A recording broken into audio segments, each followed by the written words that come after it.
जनपद फिरोजाबाद की शुकाहाबाद तहसील के मक्खनपुर इलाके में एक्सप्रेसवे के किनारे जो बाईपास निकला है उसके ठीक बराबर से यहाँ एक परिवार के लगभग 10 से 15 लोग, जिसमें बड़े बच्चे बुजुर्ग सब लोग हैं, वो धरने पर बैठे हैं। इस धरने को 10 दिन हो गए। बीच बीच में अधिकारी आए, बातें सुनी गई, कुछ कह के गए जो पूरे नहीं हुए। इन परिवार के लोगों का कहना है कि उनकी जमीन को जो भूमाफिया दबंगे हैं, गुंडे हैं, वो कब्जा करने का प्रयास कर रहे हैं। बरसों से इस जमीन को इनके परिवार काबिज है, उनके पोजीशन में है, लेकिन जैसे ही ये बाईपास निकला, जमीन की कीमत बढ़ी तो उन भूमाफियाओं ने इस जमीन की ओर नीयत खराब कर ली।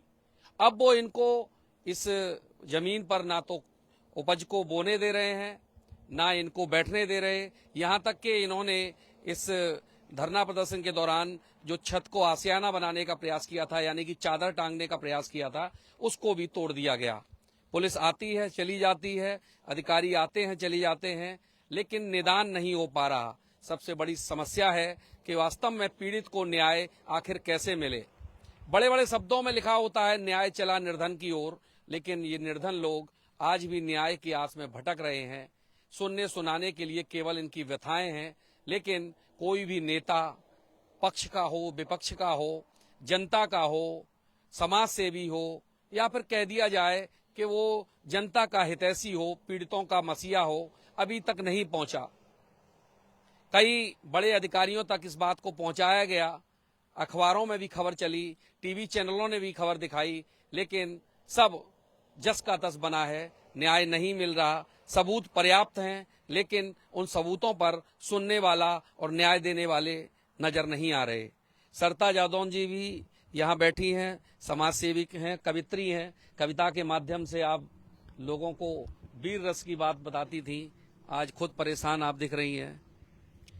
भैया, मेरे पास शब्द नहीं है इनके आंसू देख के कि मेरे गले के नीचे निवाला बड़ी उम्मीद लेके बैठी थी कि बाबा जी के शासन में बिल्डोजर वास्तविकता चलता है, और इसी उम्मीद के सारे मैंने इनको बिठाला था कि तुम्हारी बात शासन तक पहुंच जाएगी। लेकिन अब मैं खुद ही हिम्मत हारने चली हूँ कि वास्तविक चलता है तो खुले आसमान के नीचे इतनी ठिठुरती ठंड में मासूम बच्चों को लेके बैठते, और हम जनपद में इतने लोग समाजसेवी हैं, पक्ष के विपक्ष के राजनीतिक लोग भी हैं, इतना पत्रकार लोग छाप रहे हैं, उसके बाद भी कोई इनके आंसुओं की ही बता सकते हैं कि इनके आंसुओं में कितनी सच्चाई है। ये कहाँ से भूमाफिया नजर आते हैं।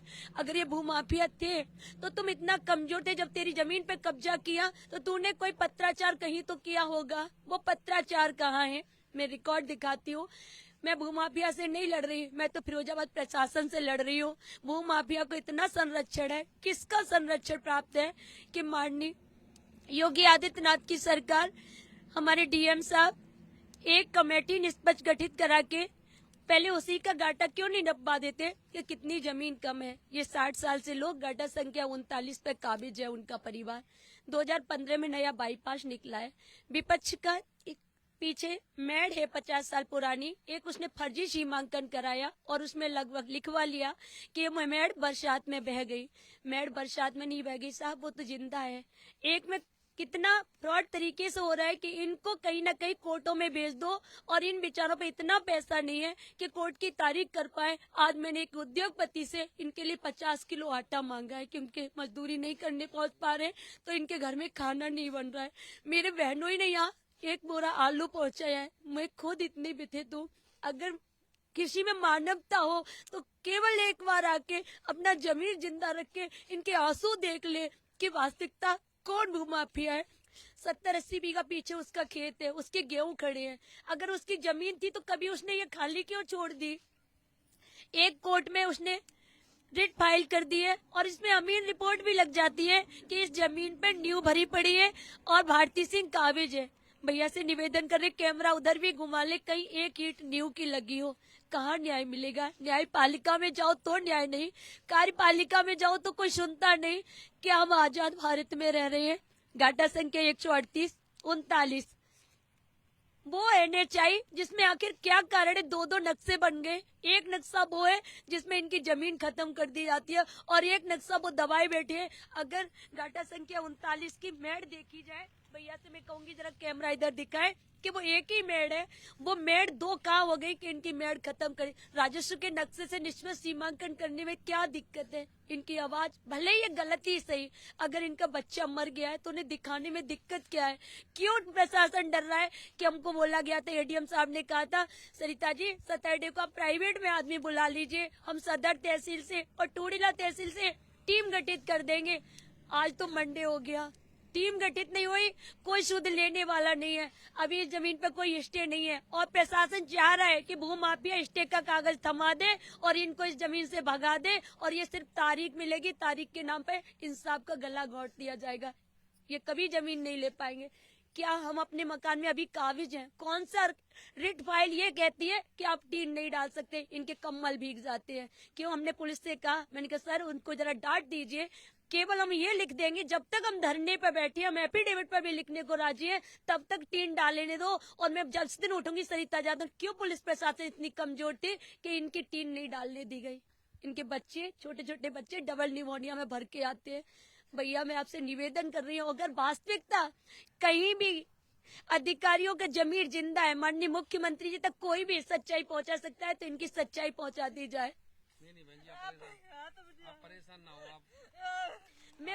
मैं वो सारे रिकॉर्ड दिखा रही हूँ, मैं वो सारे रिकॉर्ड दिखा रही हूँ कि आर भारत जो भैया आज रात के 12 बजे आए, 2020 से देखे इन्होंने कितनी न्याय की गुहार लगाई है, क्यों नहीं सुना गया? कोई विधायक, मंत्री, सांसद तक इन्होंने ये इतनी बात छोड़ी है कि सिर्फ निष्पक्ष सीमांकन करा दो माननीय योगी जी। अब तो हमें जिला पे भी संदेह है। आप एक बार लखनऊ से कमेटी गठित करा के आपसे हाथ जोड़ के निवेदन है, इसको ये दिखवा लीजिए कि सच्चाई क्या है। पहले कागजों में कितना बड़ा NHI में घपला हो गया है, आपके सामने दूध का दूध, पानी का पानी हो जाएगा। अब पत्रकारों की मैं आभारी हूँ कि इन विचारों की आवाज को बेबाकी से छाप रहे, लेकिन फिर भी सोया प्रशासन जाग नहीं रहा है। क्यों लग रहा है ऐसा नहीं हो रहा? मीडिया तो खूब दिखा रही है, खूब दिखा रही है सर। रोज रोज अखबार पूरे पेज भर के दे रहे हैं, रोज दे रहे हैं। फिर न्याय क्यों नहीं मिल पा पता नहीं, हमारे पास गड्डी तो है नहीं, हमारे लिए तो खाना नहीं बचे। रहा? आप तो वोट भी डालती हो ना, तो नेता लोग नहीं आ रहे आपके पक्ष में? कोई नहीं आ रहे, कोई नहीं आ रहे, किसी के कानों में आवाज ही नहीं जा रही है। आने चाहिए ना, पक्ष के आए, विपक्ष के आए। नहीं, मेरी कोई भी नहीं आया। मेरी बात कल बाबूजी से हुई थी, माननीय सलमान खुर्शीद जी से, तो उन्होंने कहा था, उन्होंने मुझसे कागज भी मांगे। उन्होंने कहा बेटा कागज दे दो, कागज उनको दे दें। बोले इतनी ठंड में बाबूजी ये बच्चे बैठे हैं, तो उन्होंने कागज मांगे तो बोले हम DM साहब से बात करेंगे। उन्होंने आश्वासन भी दिया है। अब कितनी स्तर से वो बात कर पाएंगे? कहीं से भी अमिताभ ठाकुर जी का भी फोन आया है कि आप अपने कागज भेज दीजिए, लेकिन वो लोग तो दूर हैं। हमारे जिले में पक्ष और विपक्ष दोनों हैं, भले ही हम दोषी ही सही, लेकिन हम कह रहे हैं ना एक बार निष्पक्ष सीमांकन करा लो। और जब वो आदमी ये कहता है कि हम उसकी जमीन कब्जाए बैठे, तो सर डर क्यों रहा है? पहले वो अपना घाटा क्यों नहीं नपवा लेता? सच्चाई दूध का दूध, पानी का। 4 लॉयर रख लीजिए, 2 वो अपने रख ले, 2 हमारे रख ले और सामने सीमांकन करा ले। क्यों डर रहा है इस चीज को? और हम दोषी हैं तो हमें, अगर हम दोषी हैं, ये जमीन पर कब्जा कर रहे हैं, तो सर आज तक वो अपने पूरे रिकॉर्ड दिखाए, जो मैं रिकॉर्ड लेके बैठी हूँ कि हम दोषी है कि वो दोषी है। तो देखिए तमाम लोग धरने पर बैठे हैं, इसमें महिलाएं हैं, बच्चे हैं, और सबसे बड़ी विडंबना है कि इस पूरे मामले में अभी तक कोई पटाक्षेप करने वाले जिम्मेदार अधिकारी नहीं आए। इनकी यही मांग है कि कोई अधिकारी आके सही और गलत का निर्णय करें, उसको ये स्वीकार करेंगे, लेकिन अब तक कोई इस तरह के अधिकारी ने आके इनकी सुध नहीं ली है। और अभी तो हालत भी खराब हो गई, कुछ लोग अस्पताल में ही भर्ती थे। अभी भर्ती होते हैं, तबीयत सबकी ही खराब है, इतनी सर्दी नहीं सह पा रहे हैं। हमें तो बस इतना निवेदन है, DM साहब हमारी बात को शासन तक पहुंचा दो। हम कह रहे हैं हमें फिरोजाबाद प्रशासन पे भरोसा ही नहीं है, क्योंकि अगर फिरोजाबाद प्रशासन जिस तहसील पे हमने आरोप लगाया उसी तहसील पे आपने जांच सौंप दी, जबकि हमको SDM साहब ने और CO साहब ने ये कहा था 2 दिन बाद कि आपकी जिला स्तरीय कमेटी का गठन हो गया है। एडीएम मैडम स्पॉट पे रहेंगी, हमें खुशी हुई कि न्याय मिल जाएगा। और दूसरे दिन देखते हैं वही तहसीलदार मैडम आती हैं, वही तहसील आती है, चलो हमने उस पर भी भरोसा रखा। लेकिन जब वो आए तो उन्होंने हमें सूचना क्यों नहीं दी? कमेटी जब गठन होती है दोनों पक्षों को लिखित में लेटर दिया जाता है। तहसील की आई थी, जांच उन्होंने अपने स्तर से जरीब डाली, कोई जरीब की लिखा पड़ी स्पॉट पे की वो हमको दिखा दे? नहीं, बिल्कुल भी नहीं, लेटर भी नहीं दिया, सूचना भी नहीं दी, हम लोग यहीं बैठे रहे। और जब हमने उसका विरोध किया, मैंने कहा मैडम एक बात बता दीजिए, जब कमेटी का गठन हुआ तो दोनों पक्षों को सूचना दी जाती है, वो लिखित कहाँ है? कि आपके गांव के लोग देख रहे थे। मैंने गांव के लोग पीड़ित है कि ये 6 परिवार पीड़ित है? अब उन पे कोई जवाब नहीं। फिर मीडिया के माध्यम से ही हमको पता चला कि उन्होंने कहा कि बृहस्पतिवार को आख्या दे देंगे। तो आपने उल्टा सीधा कुछ तो किया होगा, मीडिया के सामने आख्या देने से डर क्यों रहे हैं? आप दीजिए आख्या।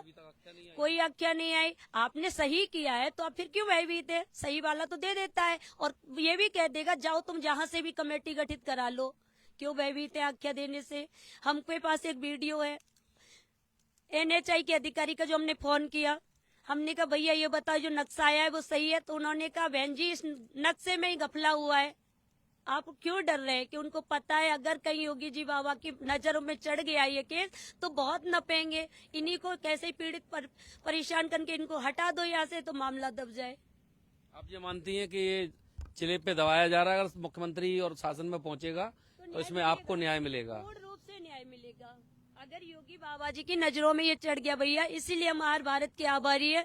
बस इनकी आवाज, इन पे कुछ नहीं है सिवाय आंसुओं के। माननीय मुख्यमंत्री जी, केवल आप निष्पक्ष कमेटी लखनऊ से गठित करके फिरोजाबाद छोड़ के आपके सामने आ जाएगा कि ये दोषी है कि वो दोषी है, और इसमें कौन कौन दोषी है वो भी खुल के आ जाएगा। चलिए, हमारी मदद रहेगी, पूरी प्रयास रहेगा कि भारत समाचार आपकी आवाज को शासन तक पहुंचाए और आपको न्याय मिले और जो वास्तव में दोषी लोग हैं उन पर कार्रवाई हो।